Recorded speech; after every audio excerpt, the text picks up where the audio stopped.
የምናያቸው we have አራቱ ቶኖች እንዳልኳችሁ ቅድም አንደኛ ቶን አለ ፈርስት ቶን ይባላል። እንደዚህ ነው ምልክቱ፣ አግድም ነው እንደዚህ ቀጥ ያለ ኦኬ። ሁለተኛ ቶን እንደዚህ ነው ከታች ወደ ላይ የሚወጣ ድምጽ ነው ወይ ደግሞ ድምጸት ነው። ሶስተኛ ቶን የሚባለው ቪ ምልክት ነው፣ ቪ ምልክት ነው ያለው ኦኬ። ወርዶ ተመልሶ የሚወጣ ድምጽ ነው። አራተኛ ቶን ደግሞ ከላይ ወደ ታች የሚወርድ ድምጽ ነው ኦኬ። ማንም ቋንቋ ቶን አለው በነገራችን ላይ ታውቃላችሁ። አማርኛ ቶን ይኖረዋል፣ ትግርኛ፣ እንግሊሽ ኦር ኤኒ ለምሳሌ ኮሪያኖች ሲያወሩ ቶን አላቸው፣ ድምጻቸው ላይ ቶን አለው። ለምሳሌ አኞን ሃሴዮ ኦኬ፣ አኞን ሃሴዮ ሲል የሚል ይሄ ነው ድምጽ ማለት። ይሄ ድምጸት ቶን ያለው ይሄንን ነው። ግን የተጻፈ አይደለም፣ የኮሪያኖች የተጻፈ አይደለም። ኢቭን ኢትዮጵያ ውስጥ ወደ ጎጃም አካባቢ የሚነገር አማርኛና ወሎ አካባቢ ያለው አማርኛ የተለያየ ነው። በምንድን ነው የሚለያዩት? በቶን ኦኬ። ቶናቸውን ሰምተን ድምጸታቸውን ሰምተን የት ሀገር ቋንቋ እንደሆነ እንለያለን። ግን የተጻፈ አይደለም፣ ቶኖቹ የተጻፉ አይደለም። በቻይንኛ ግን ለየት የሚያደርገው ምንድነው? አራቱ ቶኖች ተጽፏል። ምክንያቱም ቻይንኛ ቶናል ቋንቋ ነው ብለናል። ሉክ እነዚህ አራት ቶኖች ተጽፎ እናገኛቸዋለን። ኦኬ ቶን እንግዲህ ተሳስተን ቶን የምንቀይረው አብሮ ትርጉም ይቀየራል ማለት ነው ያቃል። ኦኬ ለምሳሌ መጽሐፋችን ላይ ያለውን እንመልከት። መጽሐፍ ላይ ማ በሚል ነው የተሰራው። አያችኋታ ማ የሚል ተሰርተዋል። ከላይ ግን ጽሁፉ ምን ይላችኋል? ሉክ there are 4 basic tones ኦኬ። አራት ቤዚክ የሆኑ ቶኖች አሉ ኦኬ። called the first tone ብራኬት ውስጥ ምን ይላል? 55 ይላል። 55 ብራኬት ውስጥ 55 ኦኬ። ምን ማለት ነው ይሄ 55? እንግዲህ ቶኖቹ እንዳልኳችሁ ቅድም ፈርስት ቶን፣ ሰከንድ ቶን፣ ሰርድ ቶን፣ ፎርዝ ቶን በቃ አንደኛ፣ ሁለተኛ፣ ሶስተኛ፣ አራተኛ ተብሎ ነው የሚጠሩት። አሁን ጽሁፍ ላይ ያለውን በግራፍ መልክ የተቀመጠውን እንመልከት። ቁጥሮቹ የተቀመጡት ከትልቅ ቁጥር ወደ ታች ነው ያነሰ ሄደው ማለት ነው፣ ወይ ደግሞ ከታች ወደ ላይ እየበዛ ይሄዳል። እሺ እንጀምር። 5 ቁጥር 4 3 2 እና 1 እንደዚህ ነው ቁጥሮቹ የተቀመጡት። ምን ማለት ነው? አንድ ስንል የድምጻችን ዝቅ ያለው ታች ያለው ድምጻችን ወይ ደግሞ ሎወር የሚባለው ወይ ደግሞ ወፍራሙ ድምጻችን ነው ማለት ነው። ልክ ድምጻችን ከፍ ባረግን ቁጥር እየጨመረ ይሄዳል ድምጻችን፣ ቮሊዩሙም እንደዚሁ ቅጥነቱም እየጨመረ ይሄዳል ማለት ነው ኦኬ። ከዚህ ወደ ላይ ሲወጣ አንደኛ ቶን ብራኬት ውስጥ 55 ይላል። 55 ምን ማለት ነው? ይሄኛው ነው ማለት ነው ኦኬ። እዚህ ጋር ምን ሆኗል ማለት ነው? ቀጥ ያለ ነው ማለት ነው። ልክ እንደዚህ ኦኬ፣ ቀጥ ያለ ነው። ገብቷችኋል አይደለ? ቀጥ ያለ ወደዚህ ቀጥ ያለ ነው። ወደ ላይም ወደ ታችም አይሄድም። የድምጻችን ከፍ ያለውን ቦታ ላይ ሆነን ቀጥ አድርገን እንለዋለን። ለምሳሌ ማ በሚል ነው የተሰራው አይደለ? ማ አያችኋ? ሲጻፍም እንደዚህ ነው ኤምኤ ማ። ምን እያደረግን ነው? ማ እያልኩ አይደለም፣ ታች አይደለም ያለው፣ ከፍ ብሎ እዛ ላይ ቀጥ ይላል ማለት ነው። ማ ይሄ ፈርስት ቶን ይባላል፣ ወይ ደግሞ ዘ ሃይ ሌቭል ቶን፣ ከፍ ያለውን ድምጻችን የምንጠቀምበት ይሄ አንዱ ነው። 55 የሚለው ብራኬት ውስጥ ያለው 5 5 5 5 ይቀጥላል ማለት ነው። ከ5 ወደ ታችም አልሄደም ወደ ላይም አልሄደም። ማ ማለት አለብን ማለት ነው። ፈርስት ቶን ስንል የመጀመሪያው ቶን ስናወራ፣ ሁለተኛ ቶን ምን ይላችኋል? ዘ ሰከንድ ቶን ብራኬት ውስጥ ስንት ይላል? ስንት ይላል? ከኔ ጋር ናቸዋ። ስንት ይላል? ካስሽ ሂዊ ማውራት ትችላላችሁ፣ አንሚት እያደረጋችሁ ከኔ ጋር ከሆናችሁ ተከታተሉኝ በትክክል። ምን ይላል? ከኔ ጋር ናችሁ ግን መጽሐፉን አግኝታችሁታል? እሺ 35 ይላል። ከኔ ጋር እንድትሆኑ ይኸውላችሁ፣ ይኸው ነው፣ ይኸው ግራፉን ነው የምሰራላችሁ። ከላይ ከግራፍ በላይ ጽሁፍ አለ፣ እሱን እያያችሁ። ስለዚህ 35 ነው ኦኬ። መኩ እንዳልከው 35 ታዲያ ምን ማለት ነው? ወደ ተግባር ስንቀይረው፣ ወደ ተግባር እኛ ስናወራው የሚሆነውን ልንገራችሁ። 35 አያችኋ? 35 ይሄ ማለት ሰከንድ ቶን ማለት ከታች ወደ ላይ የሚወጣ ድምፅ ነው ማለት ነው። ምን ማለት ነው? ይሄ ዘ ራይዚንግ ቶን ራይዝ ያደርጋል ማለት ነው። ከታች ወደ ላይ ነው የሚወጣው። ሶ እንዴት ነው የሚሆነው? ግራፉ ልክ እንደዚህ ይሆናል ማለት ነው። ልክ እንደዚህ አያችኋ? አይዋ ከታች ከኖርማል ድምፃችን አሁን ከማወራበት ድምፅ ወደ ላይ መውጣት ማ አያችኋ? ማ ዛስ ቅድም ምንድን ነው ያለው? ሃይ ሌቨል ቶን ነበር። ማ አያችሁ ልዩነቱ? ማ ይሄ ሃይ ሌቨል ቶን ነው። ማ አሁን ከታች ከኖርማል ድምፄ ወደ ሃይ ሌቨል ወጣለሁ ማለት ነው። ወደዚህኛው ወደ 55 ወጣለሁ ማለት ማ ኦኬ ኦኬ። ስለዚህ እዚህ ጋር ሲጻፍ እንዴት ነው የሚሆነው? ሰከንድ ቶን ላይ ልክ እንደዚህ ይሆናል ማለት ነው። ምልክቱ ምን ላይ ተጽፏል? እዚህ ላይ ተጽፏል። ልክ እንደዚህ እችኛዋ ግራፍ በትንሹ እዚህ ጋር ትጻፋለች ማለት ነው። ቃላቶቹ ላይ ይጻፋሉ። ዛስ ስለዚህ ራይዚንግ ቶን ይባላል። ሰከንድ ቶን 35 ከ3 ወደ 5 ወጥቷል ማለት ነው። ማ ፌሻንሃ ዘ ሰርድ ቶን ይላል። ሶስተኛ ቶን ደግሞ ምን ይላል? ምን ይላል? ስንት ይላል? 214 ካስሽ በትክክል 214። እንግዲህ 214 ምን ማለት ነው? 214 ከሁለት ወደ ታች ወርዶ እንደገና ተመልሶ ወደ 4 ይወጣል ማለት ነው። ይሄ በግራፍ መልክ ሲሰራ እንዴት ነው የሚሆነው? 2 ወደ 1 ከዛ ወደ 4 አያችኋ? ኦኬ 4። ስለዚህ ማ ሶስተኛ ቶን ማለት ነው። ቪ ምልክት ነው። ቪ ምልክት ነው ተጽፎ የምታገኙት። ያ ምን ማለት ነው? ድምጻችን ከላይ ወርዶ ተመልሶ ነው የሚወጣው። ወይ ደግሞ አሁን ከማወራበት ድምፅ ኖርማል ድምፅ ይሄ ኒውትራል ቶን የሚባለው ወርዶ ታች እንደገና ይመለሳል። ኦኬ ከሁለት ወደ 1 ከ1 ወደ 4 ይወጣል ማለት ነው። ማ ሲጻፍ እንዴት ነው የሚሆነው? ልክ እንደዚህ ይሆናል። ቪ ምልክት ኦኬ ማ አያችኋ? በተግባር ደግሞ ሲባል የበለጠ አሪፍ ይሆናል። ማ ኦኬ ፈጫን ሃው እና ዘ ፎርዝ ቶን የመጨረሻው ቶን ምን ይላል? ዘ ፎርዝ ቶን ብራኬት ውስጥ 51 በጣም አሪፍ 51 ማለት ምን ማለት ነው?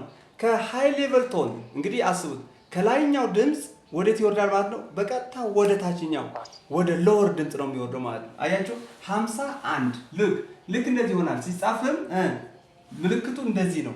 ኦኬ ወዲህ ነው የሚጻፈው፣ ከላይ ወደ ታች ነው የሚወርደው። ስለዚህ ማ ይሆናል ማለት ነው። አያችሁ ማ እንደዚህ ይጻፋል ማለት ነው። ማ ይሄ ድምፅ ከሌሎቹ የተለየ ነው። ሌሎቹ የተለያየ ድምፅ ነው ያላቸው ሁሉም ማለት ነው። አያችኋ? ፈርስት ቶን ማ፣ ሰከንድ ቶን ማ፣ ሰርድ ቶን ማ፣ አራተኛ ቶን ማ። ድምፃችን ይወድቃል፣ ይነሳል። ሲነሳ ሰከንድ ቶን ይባላል። ይሄኛው ነው። ይሄኛው ሰከንድ ቶን ማ ከታች ወደ ላይ ይወጣል ማለት ነው። እንደገና ደግሞ ሲወድቅ ደግሞ የዚሁ ተቃራኒ ይሆናል ማለት ነው። ከ5 ወደ 1 ማለት አስባችሁታል? ወድቋል። ኦኬ ማ ይሆናል ማለት ነው። አምስተኛው ቀጣይ የምናየው ደግሞ ሌላ ኒውትራል ቶን የሚባል አለ። ኒውትራል ቶን ምን ማለት ነው?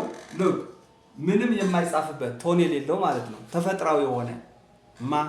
ኦኬ ያ ደግሞ እንዴት ነው የሚነበበው? ቀለል ተደርጎ ላይት ኤንድ ሾርት ናቸው ይባላል። ላይት ኤንድ ሾርት ቀላልና እጥር ያሉ ናቸው። ማ ኦኬ ማ ኦኬ በጣም አሪፍ። እነዚህ ቃላት ጉድ አንድ ቃል ነው። ይሄ ቃል አንድ ቃል ነው። ማ በሚል ነው የሰራነው። አስባችሁታል? ማ በሚል ሰርተ ነው በተለያዩ ቶኖች ምናልባትም ኒውትራል ቶን ጨምሮ የተለያየ ትርጉም ሰጥቶናል ማለት ነው። የተለያየ ትርጉም ቶኑ በተቀየረ ቁጥር ትርጉም ይቀየራል ማለት ነው። ገባችኋል? እዚህ ጋር ለምሳሌ ትርጉማቸውን ስንይዝ የመጀመሪያ ማ ምን ማለት ነው? በፈረስቶን ሲሆን እናት ማለት ነው። ማማ የሚል ማለት ነው። እናት ማለት ነው። ማ እናት። አሁን ልክ ሁለተኛ ቶንስ ምን ማለት ነው? ማ ደግሞ ማለት ምን ማለት ነው? መኩ ቃጫ ማለት ነው። ታንክ ዩ ቃጫ ማለት ነው። መኩ ቃጫ ደግሞ ታውቁታላችሁ፣ ወደ ደቡብ አካባቢ የሚበቅለው ነው። ቃጫ ማለት ነው። ማ ኦኬ። ሶስተኛ ቶን ምን ማለት ነው? ሶስተኛ ቶን ምን ማለት ነው? ፈረስ ማለት ነው ሲነበብ ሉክ ማ ኦኬ ማ ፈረስ ማለት ነው ማ አሁን አስቡት እንግዲህ የኔ እናት ማለት ፈልጋችሁ ተሳስታችሁ ይህንን ቶን ብትጠቀሙ ምን እንደሚሆን አስቡት የኔ እናት ወማ ማለት አለብኝ አይደለ ወ የኔ ማለት ወደ የኔ ማለት ማ ፈረስቶን እናት ወማ የኔ እናት ተሳስቼ ግን ወማ ካልኩ አስቡኝ ወማ የኔ ፈረስ ነው የሚሆነው እናቴን አያችኋ ተቀየረ ወማ ካልኩ የኔ ፈረስ ወማ ካልኩ ደግሞ የኔ እናት ይሆናል ቶናቸውን ተሳስተን እንኳን ይሄ መቀየር የለብንም ማለት ነው ያው መሳሳት ያለ ነው ግን ላለመሳሳት መሞከር አለብን ኮንቴክስቹዋሊ ስታወሩ ያው ትግባባላችሁ ነገር ግን ቶኖቹን አውቃችሁ ሲሆን ነው አሪፍ የሚሆነው ማለት ነው አውቃችሁ ካልሆነ ግን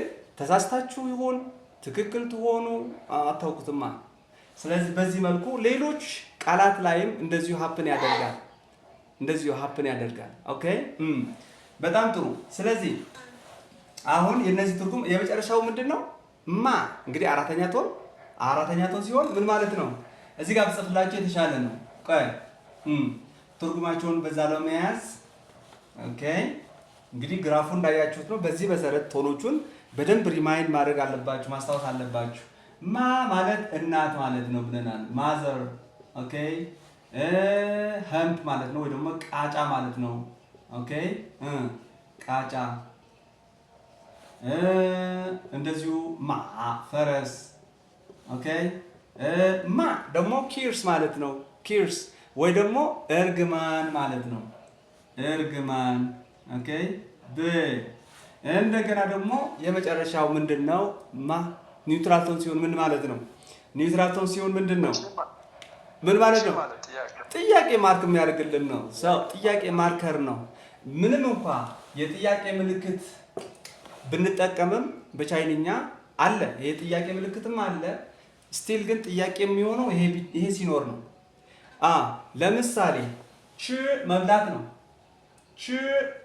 ች መብላት ነው መመገብ ነው ስለዚህ ኒ ችማ ማለት አለብኝ መጠየቅ ፈለው ኒ አንተ ማለት ነው ች ከዛ ኒች ካልኩ ኦሬዲ በልተሃል ማለት ነው ኒች ወይ ደግሞ መብላት ነው የሚሆነው ማለት ነው ኦኬ ማ ሲኖር የበለጠ አሪፍ ጥያቄ ይሆናል ኒችማ ኦኬ ኒችማ ኦኬ ያ ትበላለህ ወይስ አትበላም ይሆናል ማለት ነው ሶ ሁሉ ጊዜ ማ መኖር አለበት ሌላ ደግሞ እንገራችሁ ለምሳሌ ኒ ሃው ሰላም ማለት ነው ታውቁታላችሁ ኒ ሃው ሰላም ከሆነ ኒ ሃው ምን ማለት ነው ኒ ሃው ሰላም ሄሎ ማለት ነው ማ ብጨምርበት ምንድነው የሚሆነው እንዴት ነው ማለት ነው እንዴት ነህ how are you ይሆናል እንግዲህ ኒ ሃው ሄሎ ነው ኒ ሃው ከሆነ ደግሞ how are you እንዴት ነህ ሰላም ነህ ወይ ይሆናል ሶ ምን እያደረግነው ነው ደህና መሆኑን እየጠየቅነው ነው ማለት ነው እየጠየቅነው ነው ደህንነቱን ሶ ማ ሁሉ ጊዜ ጥያቄ ማርከር ነው ኦኬ ኒመን ወንቲማ ካልኩ ለምሳሌ ምንድነው ጥያቄ አላችሁ ማለት ነው ኒመን እናንተ ዮ አላችሁ ወንቲ ጥያቄ ማ ኦኬ ኒመን ወንቲ ካልኩ ብቻው ማ ከሌለ ጥያቄ አላችሁ ማለት ነው አላችሁ በቃ 4 ነጥብ ነው ማለት ነው ማ ካለ ግን ጥያቄ አላችሁ ጥያቄ ምልክት ነው ኦኬ ስለዚህ የጥያቄ ማርከር ነው ማለት ነው ኩዌስችን ማርከር ነው እሺ ኩዌስችን ማርከር ነው ማ የሚለው ማለት ነው ኩዌስችን ማርከር ነው ይታያል አዎ 现在呢非常好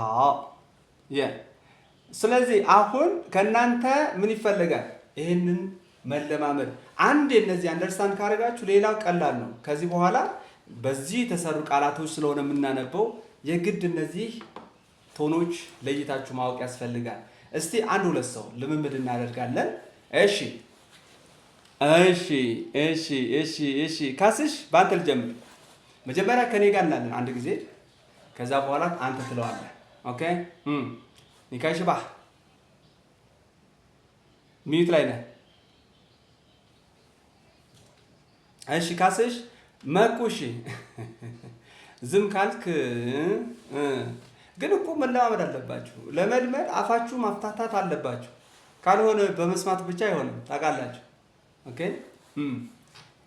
በጣም አሪፍ። እሺ መኩ እንጀምራለን።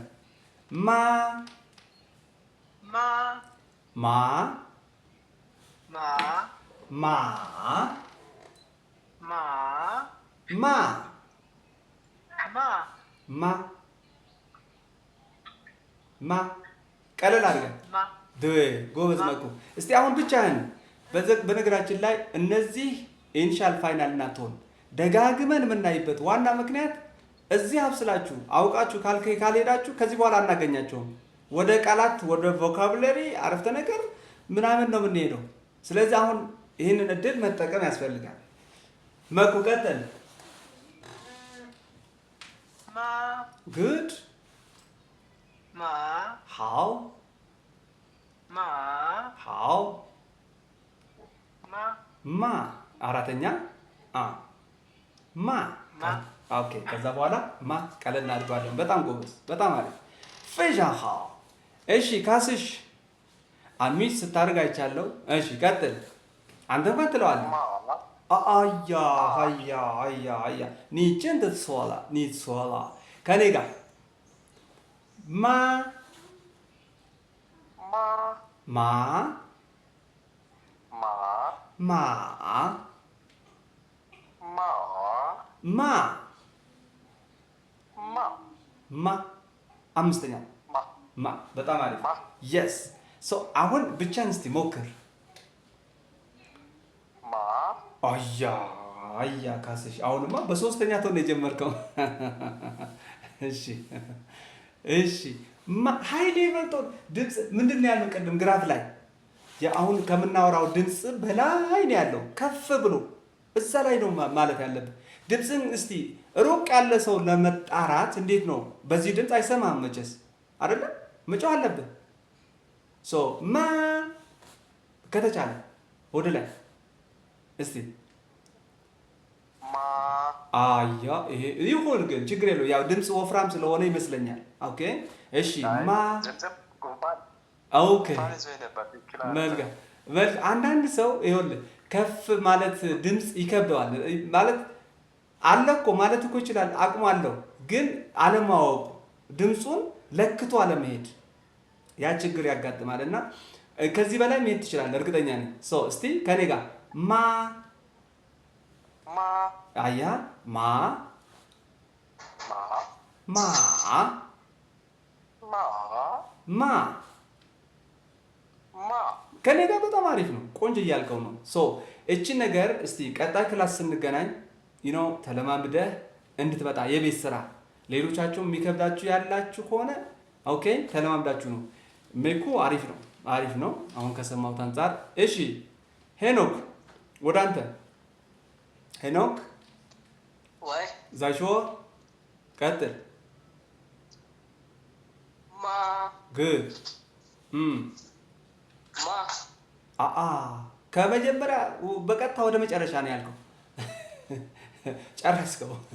ማ ማ አይደለም አይደለም። ና ከኔ ጋር ና ከኔ ጋር ግድ የለም ከኔ ጋር ማ ማ ማ ኃይሌ ማ ማ ማ ማ ማ ማ ማ አራቱ ቶኖች እነዚህ ቶን ያላቸው ላይ ሁል ጊዜ ስትረስ አለ፣ ጫና አለ። ከዛ ውጭ ያለው ደግሞ ቀለል እናድርገዋለን ቶን ስለሌለው። ኦኬ እሺ ብቻህን ትለዋለህ ወይስ ከኔ ጋር? ብቻዬን ልሞክረዋል። ሞክር። ማ ኦኬ ማ አሃ ማ 非常好 ማ ማ ማ ወደ ታች ይወርዳል። ማ ማ ኦኬ ከዛ ሊትራቱ ማ ማ በጣም አሪፍ ቆንጆ ነው። ግን ቀጣይ ይበልጥ ደግሞ ኮንፊደንት ሆነ መምጣት አለብን። ኦኬ ቶን ላይ በነገራችን ላይ ብዙ ሰው እዚህ ላይ ነው የሚቸገረው። ኦኬ ኢኒሻል ፋይናል ቀላል ነው የተማርናቸው ፊደላትም ስለሆነ ምንም የሚያስቸግር አይደለም። እነዚህ ላይ ግን የግድ ልምምድ ያስፈልጋል ፕራክቲካል ስለሆነ። እሺ ህይወት እስቲ ቀጥይ። 在说没有 ሃያ እሺ ኤኒዌይ እነዚህ አራቱ ቶኖች አንድ ጊዜ ደግምላችኋለሁ። ከዛ ቀጥሎ እናንተ ትላላችሁ ማለት ነው። ሎክ we have four tones አራት ቶኖች አሉን እንዳትረሱ። አምስተኛው ኒውትራል ቶን የሚባለው ነው ቶን የሌለው ኦኬ። ስለዚህ በዚሁ ቃል ማ በሚል እነዚህ አራት ቶኖች ፕራክቲስ አድርገናል። እነሱም እንዴት ነው? ማ ሃይ ሌቨል ቶን፣ ማ the rising tone፣ ማ the failing rising tone፣ ማ failing tone፣ ማ neutral tone። that's all ኦኬ። እስቲ አንድ ጊዜ ኦዲዮን ላሰማችሁ የነዚህን ኦኬ። ኦዲዮን ላሰማችሁ ነው ተከታተሉ ኦኬ። 非常好非常好在这儿朗读下列音节，注意声调的不同。 Read the syllables aloud and pay attention to the tones. Ah, ah, ah, ah. O, o, o, o.